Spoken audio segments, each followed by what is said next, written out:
Sepertinya Komandan Wang hanya peduli menjaga kota, tapi kultivasinya sendiri agak berkarat. Anda harus memperhatikan di masa depan. Lagi pula, jika itu adalah musuh, itu lebih dari sekadar menamparkan bahu Anda. Meskipun kata-katanya konyol, arti dari kata-kata itu membuat Wang Lang gemetar, dan dia dengan cepat melengkung.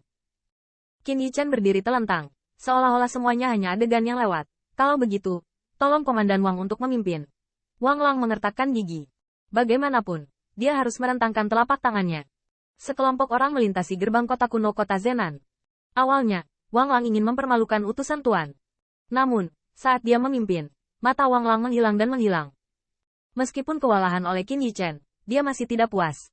Dalam pandangan Wang Lang, Qin Yichan baru saja mendapatkan segalanya dari kaisar pertempuran. Trik kecil ini mungkin untuk sementara menghalangi dia, tetapi tidak berguna di depan Tuan Lu Hong. Tunggu sebentar, utusan khusus Qin.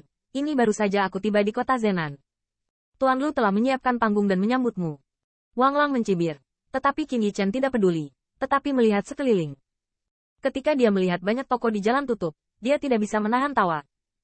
Dengan pelajaran dari Fei Yucheng, Qin Yichan secara alami tahu apa yang sedang terjadi.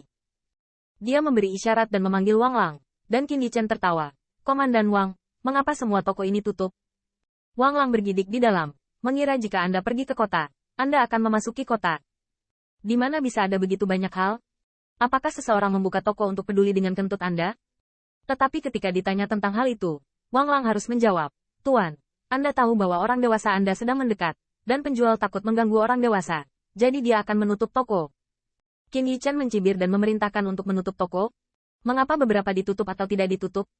Selain itu, apa yang terjadi dengan toko-toko ini? Apakah Anda tidak memiliki poin di hati Anda?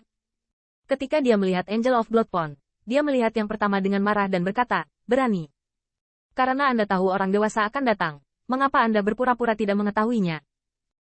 Sebelum Wang Lang terkejut, sebelum dia punya waktu untuk membantah, dia melihat bahwa Raja Abadi Kutub Utara juga berkata, kamu harus menutup toko sebelum kamu mengatakan apapun.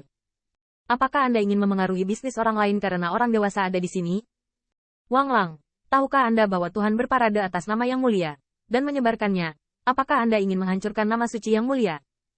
Mendesis, Wang Lang dan yang lainnya menarik napas, dan tidak menyangka orang lain bisa mengatakannya. Jika topinya dilepas, bukankah dia akan membiarkan Qin Yichan mengaduknya? Qin Yichan juga sedikit terpana. Dia hanya membiarkan sekelompok saudara bermain dengan bebas. Tidak mengharapkan ini untuk Wang Lang Yucheng. Namun, ini adalah hasil yang ingin dilihat Qin Yichan. Tetapi Wang Lang hanyalah sarana, dan tujuan sebenarnya masih tertinggal. Ketika Raja Abadi Arktik menghadapi Wang Lang, Qin Yichan melambaikan tangannya dan tertawa. Oke, menurut saya Komandan Wang tidak disengaja. Komandan Wang, maksud Anda? Jika Anda tidak tahu kebenaran tentang senyuman ini, Wang Lang takut menggunakan Qin Yichan sebagai pembawa damai. Tetapi saat ini dia sulit untuk menjawab, dan bahkan matanya jahat. Bocah ini, mau bermain dengannya dengan wajah merah dan wajah putih? Wang Lang tidak bisa menjawab. Jika dia mengikuti kata-kata Qin Yichan, sepertinya masalahnya telah terungkap. Tetapi sama saja jika dia tidak berniat melakukannya, dan dia juga akan dicubit. Namun di sisi lain, jika Anda tidak mengikuti petunjuknya, tidakkah Anda akan mengakui bahwa itu memang disengaja? Hancurkan nama suci yang mulia, terlepas dari apakah atau tidak, Qin Yichan punya alasan untuk menghukum dirinya sendiri. Memikirkan hal ini, Wang Lang marah untuk sementara waktu, tetapi tidak dapat memikirkan solusi untuk waktu yang singkat. Tetapi pada saat ini, dia melihat Qin Yichan menyeringai, Komandan Wang, siapa yang membuka toko ini? Wang Lang membeku. Meskipun dia tidak tahu mengapa dia tiba-tiba mengubah mulutnya, tapi setidaknya masalahnya tidak serumit tadi, yang baru saja membawanya ke topik. Tuan, tentu saja, ini dibuka oleh pedagang kamar dagang dari 100 Battle Domain. Meski begitu, Ye Rui tidak mempercayainya. Apakah kamar dagang domain pertempuran 100 ini, atau seseorang dari dunia barat, apakah Anda tahu? Karena itu, 100 Battle Domain hari ini, saya tidak berani mengatakan bahwa garis kehidupan ekonomi dunia berperang barat dicengkeram, tetapi juga menembus dengan parah, terkait dengan akarnya, dan sedikit gerakan akan mempengaruhi seluruh wilayah. Itulah sebabnya kamu Rui ragu-ragu. Namun, Qin Yichan berbeda. Dia memiliki hak yang diberikan oleh Wu Yuan. Bukankah dia memiliki pedang cepat yang memotong rami yang kusut? Setelah melihat Qin Yichan mendengarkan, dia tertawa lagi. Apakah itu orang-orangku dalam perang Korea Utara? Wang Lang merasa aneh di hatinya. Dia telah membiarkan para pedagang tutup. Dia takut Qin Yichan akan mengambil kesempatan untuk mengetahui perbedaan antara dunia barat dan dunia. Hati bengkok. Tetapi Wang Lang harus menjawab.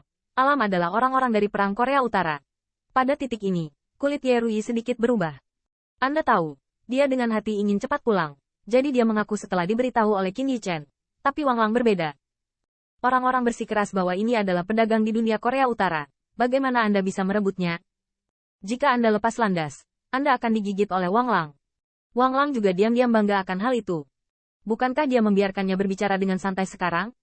Bagaimanapun, Qin Yichen tidak punya bukti. Namun, yang tidak diharapkan semua orang adalah bahwa setelah Qin Yichen menundukkan kepalanya, dia berkata dengan ringan, karena bisnis ditutup, tidak perlu dibuka lagi. Kebetulan Yang Mulia terhibur oleh Qin ini. Sekarang dunia Korea Utara 100 ditinggalkan. Toko-toko ini harus digunakan untuk menangani perdagangan dalam negeri. Begitu ucapan ini keluar, Wang Lang membeku. Anak ini sama sekali tidak bermain kartu. Tetap saja Anda tidak mendengar dengan jelas. Saya mengatakan bahwa toko-toko ini dibuka dalam Perang Korea Utara. Ye Rui juga tercengang. Tolong, langkah ini tidak akan berhasil di kota Zenan. Raja Abadi Arktik sedikit ragu-ragu, dan mereka tidak tahu apa yang direncanakan Qin Yichen. Tetapi mereka tahu bahwa Wang Lang lah yang mengambil kesempatan untuk bermain. Benar saja, setelah melihat Wang Lang Yu, sudut mulutnya tiba-tiba mencibir. Nak, ini yang kamu bawa ke pintumu. Tuan Qin, sama sekali tidak boleh. Wang Lang berpura-pura cemas, dengan nada yang sepertinya muntah untuk orang-orang yang disebut Perang Korea Utara. Qin, para pedagang ini bekerja keras siang dan malam, hanya untuk menambah sedikit kemakmuran di kota Zenan. Bagaimana bos bisa begitu bertanggung jawab kepada seluruh kota? Tanpa pandangan Wang Lang, Yang Mulia mengikuti, bahkan jika Yang Mulia memiliki pandangan jauh ke depan. Tapi, sebelum dia selesai berbicara, dia diinterupsi oleh orang lain dengan mencicit, jangan bicara omong kosong. Yang Mulia adalah dewa yang bijaksana, bagaimana Anda bisa menindas orang-orang? Kali ini, Qin Yichen menyaksikan sambil tersenyum, seolah melihat badut. Setelah mereka berhenti, Qin Yichen tersenyum dan berkata, mengapa Komandan Wang begitu mudah tersinggung? Kapan Qin mengatakan ingin merebut? Setelah kata-kata berakhir, tanpa menunggu Wang Lang berbicara, Qin Yichen memimpin. Saya menunggu perang antara gangster dan pencuri bersatu, dan kita harus berbagi kemakmuran bersama. Yang Mulia memerintahkan Qin ini untuk berbaik hati pada 100 battle domain. Jadi kali ini permintaan. Tentu saja, kita harus memberikan penjelasan yang masuk akal kepada para pedagang yang telah berkontribusi pada komunitas Korea Utara.